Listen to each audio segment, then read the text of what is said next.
On today's episode of Consumed, we're going to be talking about the dreaded conversation around compensation. How do I better articulate to my clients what I'm worth and why I'm worth it? And it's going to be one hell of a conversation.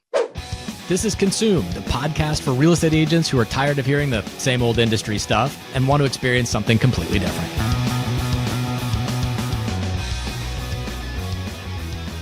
Well, it is about that time, Lucy, that we create some serious controversy with our happy little podcast here, because I can tell you that this episode is probably going to piss some people off. And you know what? I'm okay with that. I'm sure I've said things in the past. You probably have said a few things in the past that may have had some people question whether or not they agreed with us.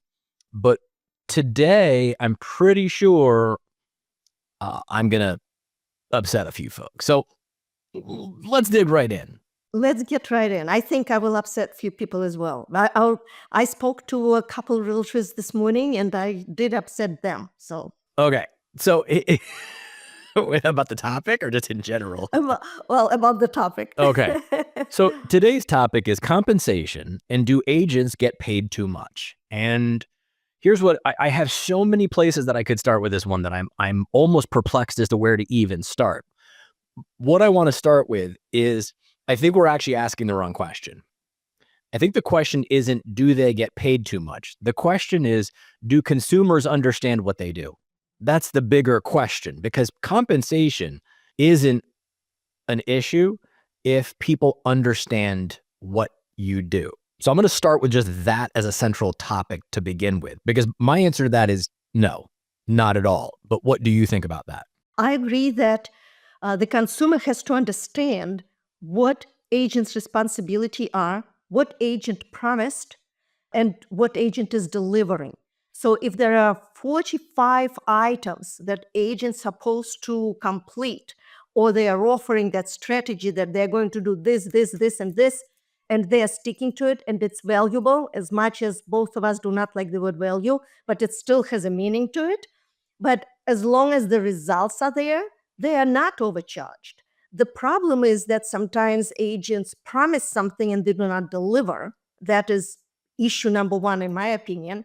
And issue number two is they overpromise and underdeliver, which is basically the same thing. Do you agree with me, Lance? Well, I do. That's not actually what well, let's go back on this a little bit, because Okay. I want to answer your question. The key part for me in what you just said, though, was that they promised things that they didn't deliver, right? Give me an example of that. As an example, the agent promises professional marketing. They want to have the strategy that, let's say, if we take the state of Florida, a lot of international buyers, they are promising 3D tours. It's a must to have the drone because it's a waterfront property. And then they end up taking their own photos with their cell phone. And they say that they're going to wait a week and then they will do the professional marketing. That is under delivering. And that will hurt the seller and that will hurt the property, because right now it's already all over the internet with nasty photos. So that is one of the examples. So, okay. So all of those things you described, though, are all things that agents are doing wrong, let's just say, in overpromising, underdelivering, cool. But those are all things that happen once you're working with somebody, correct? Correct. I want to go back even further, because I don't think the average consumer understands what an agent does anyway. So it's not, for me, it's not a problem of an agent not delivering once they've started working with somebody. The problem is that going back prior to that is that consumers don't understand what it is that an agent does. Because I can tell you right now, you tell me, if you went on the street and grabbed any person on the street and said, tell me what a real estate agent does, what do you think they would say? They don't understand. Absolutely, Lance, I agree with you. They will say, oh, they will probably put my house on the market, and they will probably put it on MLS and maybe some other portals. Maybe they will take professional photos. So they do not understand the complexity, what agent has to go through to put the property on the market and to actually sell it for the best price. No, majority of consumers are not really understanding it, or they think it's too simple and too easy when it's really not. So they have to be educated. So where does that come from? Tell me where the problem comes from then. Well, the problem is the education. Okay. I think that once you want to put the house on the market, you should educate yourself as well. Obviously, not everyone is going to do that. If someone is 87 years old, they're not going to read articles on internet, so they will probably believe what they are told. However, yeah, education of the consumer is important. And you know what? I recently I noticed that quite a few agents are having webinars for consumers. So they try to educate them via Zoom, or they have some gatherings in a diner in person. It's more, I come across more and more of events like that I think are helpful. Yeah. I can't think of anything more boring. Who the hell is showing up But at a it's helpful diner? and Oh, there's an people are agent coming. educating consumers, so I'm going to go show up at a diner to listen to an agent? Come on. You and I both know they're not drawing massive crowds in that function. Of course not, but enough to get a listing or two or three, and enough to learn from the consumer what they're doing incorrectly and what they can add to themselves as a professional and how they can educate consumer. I know that your whole focus is always going to be, as it should be, paying attention to how to best market things for people and to connect with those folks. That I understand. But I want to focus on the question. Who is responsible for educating the consumer? The industry. So, So if the industry is responsible for educating the consumer, tell me right now, what is the industry doing to educate the consumer? not a whole lot, that's for sure. Why? Because this is the thing that no one has ever been able to explain to me.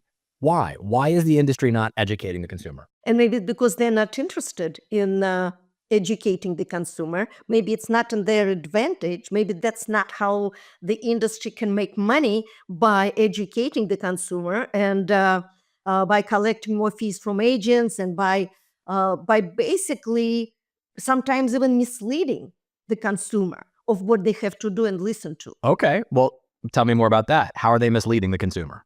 Well, first of all, it can be very simple and easy by explaining to the consumer, all you have to do is get the right agent and they will do everything for you, without really explaining what has to be done and what is to expect from the agent. So the industry does not really, and then when I talk about the industry, who's supposed to be that industry? Actually, realtors are part of the industry. National Association of Realtors part of the industry. MLS is part of the industry. But it's coming back to the agent who is part of the industry and should educate the consumer. Do you agree with me? I would agree with you, but let's get quite frank. You ready? And this is where I'm going to start to probably peeve a few people. I have yet to see 1 ounce, beside the agent population, anyone in the industry trying to educate consumers for the benefit of consumers. And the number one reason why is they don't want to, because they don't make any money off of educating consumers. There's no benefit to them educating consumers. It doesn't happen. Even in NAR's own State of the Industry annual report, when they do their consumer survey information, which, by the way, is very interesting, and you learn a lot of things, like, oh, I don't know, only 3% of people surveyed care what brand or brokerage the agent is with. That's right, 3%. And yet, what does every listing presentation focus on? The agency, the brokerage. Oh, my brokerage this, our network, our marketing, our blah, blah, our this, our that. And yet what? They don't care. Why? Here's the kicker. The real estate industry doesn't give 2 flying shits about helping a consumer understand what an agent does, because there's no money in it for them. You see, at the end of the day, all of the money comes from educating agents directly about what they should be doing. And you've heard me say this before, but it's literally an epidemic, because each part of the industry focuses only on the way that it generates revenue, with no interest at that point in time of doing anything that would benefit anything outside of that revenue generating stream. So you've got NAR, who has created a model in which they've said, look, if you can fog a mirror, welcome aboard. We're more than happy to have you as long as the check clears. And by the way, in about 47 states, you are required to pay us money if you want to have access to a portal to be able to do your job. You don't have a choice. Whether we provide value for you or not, it's irrelevant. You're required to pay us money, even if we're doing nothing but making your life more complicated. That's problem number one. Go to the brokerage side of it now. You've got the brokerage side of it, who has decided that, you know what we need to do is focus on helping agents by creating all of this ridiculous training and bullshit that is completely disconnected as well from what consumers actually want and need, and is driven toward trying to demonstrate, look at what we do for you. Don't leave us. Look at what we're doing for you, because we need you paying your fees to us, your tech fee, your platform fee, your blah, blah fee. It's just all full of nonsensical crap. Why? Because there's no money in brokerage. So what they need are bodies to be plugging all of the attaches that they have between mortgage, title, escrow, and all the rest of it, right? And then to top it all off, you've got the MLSs who have clearly decided that we're a tech platform that's not going to focus on technology. What we're going to focus on is doing the bidding of NAR, right? And making sure that we're lumped into all of that as that obligated requirement, and have rules and policies put in place that require you to utilize us, like clear cooperation and a bunch of other things, right? So in the mix of all of this, Lucy, the challenge then becomes, what chance does a consumer ever have to understand what an agent actually does all day? Nothing. What do they see? How are they promoted to? $1 Million Listing, Love It or List It, all of these stupid shows on television in which, what do you get? Well, look at most of the average shows that you see, separate from the $1 Million Listing things.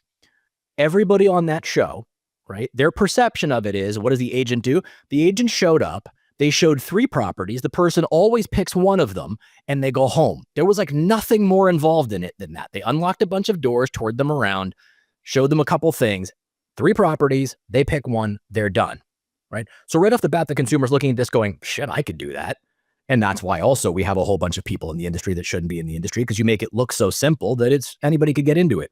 Followed then by $1 Million Listing and all of these selling the city and selling Sunset and all of this stuff. And what is that? It's reality-based TV that's not based in reality, as most of those shows are not. But it's creating a combination between a dramatic soap opera in conjunction with then something about real estate. And the problem with it is that it continues to cheapen and degrade the actual work that agents do, because it comes for fake, oh, well, we're doing this and we're doing that, and I'm look at me negotiating on this multi-million-dollar property, and behind the scenes I'm sleeping with this person, and all of a sudden this person's having my love child, and I'm in a fight with my spouse because of X, Y, and Z, and the partnership is about to split up. And guess what? At the end of the day, it makes us look stupid. We look like a bunch of entitled, spoiled asshats, and that's wrong. So fix it.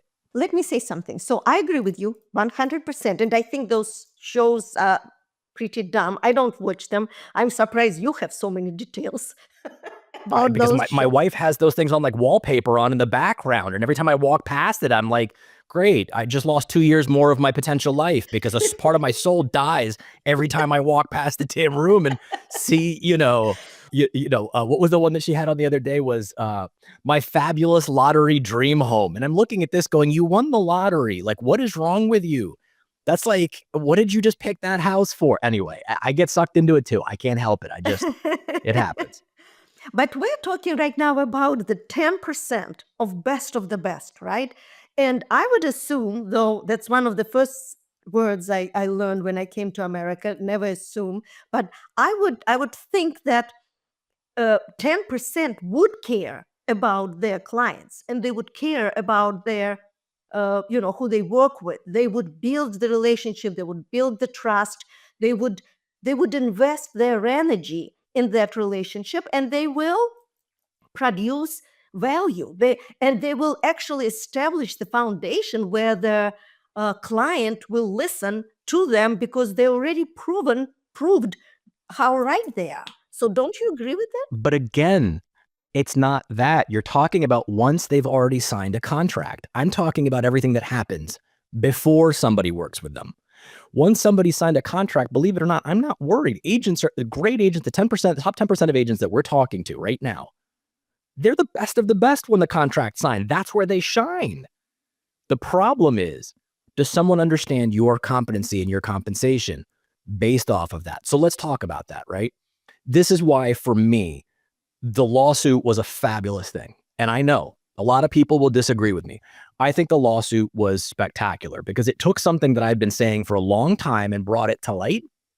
And the best agents in the world right now are really going to be able to have a unique opportunity that I think they should truly take advantage of. You see, prior to the lawsuit, agents were running around talking about 5%, 6% in this blended thing. The thing that I always asked was, why are you busy discussing compensation that you're never going to see? Why? You're literally trying to convince someone to offer you money that you're never going to see. It has nothing to do with you. Why is that? That's ridiculous. There's no other industry out there doing that. That's stupid. Second thing that I never understood was, what's easier for someone mentally to digest? That I'm going to pay you 6% or that I'm going to pay you 3%? Well, obviously 3% is easier for someone to digest. And the third thing I never understood was, why do I give a flying rat's ass what you decide to go offer to somebody else out? Why are we offering anything before we've ever seen an offer? Because if the offer sucks and my job is to protect someone's fiduciary responsibility, that's my fiduciary duty to protect for somebody else, which is to put their personal and financial well-being above my own. If that's the case, why am I then advising them to just randomly guarantee money to somebody who I don't know if they're going to do a good job, a bad job, or anything else, and on top of that, offer a crappy offer? That doesn't make any sense. So what happens here is the lawsuit goes down. By the way, it took the jury, like, I kid you not, like 15 minutes to come to a verdict on this. So everyone can run around and say like, oh, it was bogus and the attorneys and all of this. If the jury makes a decision in 15 minutes, like, you got your ass handed to you. And it was a pretty clear-cut process. So Lucy, the challenge for me comes into this. If you look at how we discuss compensation, if I need to help somebody understand the things that I do and why I should be compensated for the work that I do, it starts with me explaining in a very simple way to them that what I'm being compensated for is this percentage of the total sales price for these specific things that I bring to the table. And that starts long before you ever sit at the table. Agents have to get better at this point of helping people understand. You can go work with somebody who's going to basically put pressure and strong arm you into offering compensation with a bunch of nonsensical bullshit. They're not going to show your property. Wrong. They're going to, they might not blah, blah, blah. Wrong. All these things that you tell agents, oh, you might not get as much for your house. Wrong. There's no statistics that prove any of that, by the way. Stop trying to strong arm people into something and start talking about actual facts. Put out on your social media. Talk to other people. Discuss when you're out at cocktail parties, the reality of the world that we actually live in. My compensation is 3%. And it's very simple. My compensation is 3% because here are 6 things that I do that no one else out there is doing. Because guess what? If an agent's talking about their marketing to you, they have nothing. Marketing is a very simple, we'll have the same thing. It's a very basic function, right? Yes, I know, Lucy, you're going to be like, but someone will use their iPhone. I'm sure those are crappy agents. We're talking to the top 10% though, right? You have to have points of differentiation, and people need to understand what those are in order for them to see, okay, that's what I'm paying for, but my fee is 3%. And once we finalize my fee, then I'm going to explain the 3 options that you have on the buyer side. But first, what questions do you have, if any, about my fee? Why? Because I don't care what you're offering to somebody else. It's irrelevant. We do and focus on mine first for the services that I offer.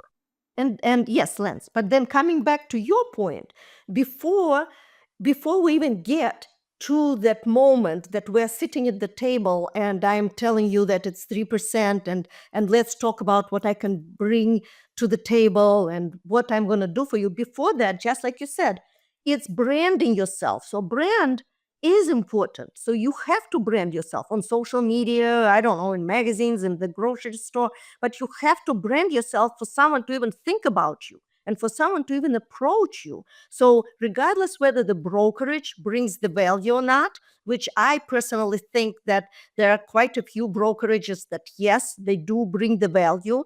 They bring the foundation. They have good platform. They make it easy for you to work. They have assistance. Value for the agent, you mean? Value for the agent. Okay. Yeah. Which makes it easier for the agent in turn to work with their clients. So yes, brokerage will always think about the agent.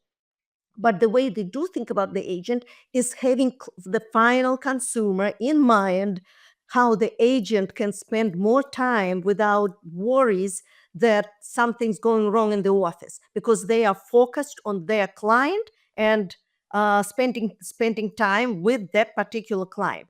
But before, like you said, before they even get that client, they have to advertise themselves and they have to promote, and brand is important. Okay, so give me an example of what they're promoting, what the brand is. So, for example, the brand of talking about the history. What I do for $200,000 condo, I do for $20 million home, and that's how they explain themselves and they promote themselves, again, throughout all medias. Doesn't every agent do that, though? I can say that. Any agent can say that. No, any agent can do it, but not any agent does it. Just like with professional photography. You said yourself, it's available for everybody, but everyone is doing it? No. But my question is, I'm talking about to the consumer population, for them to understand what we do. Name, and this is my favorite question to ask in an audience full of agents, because I can paralyze the audience and they'll be silent.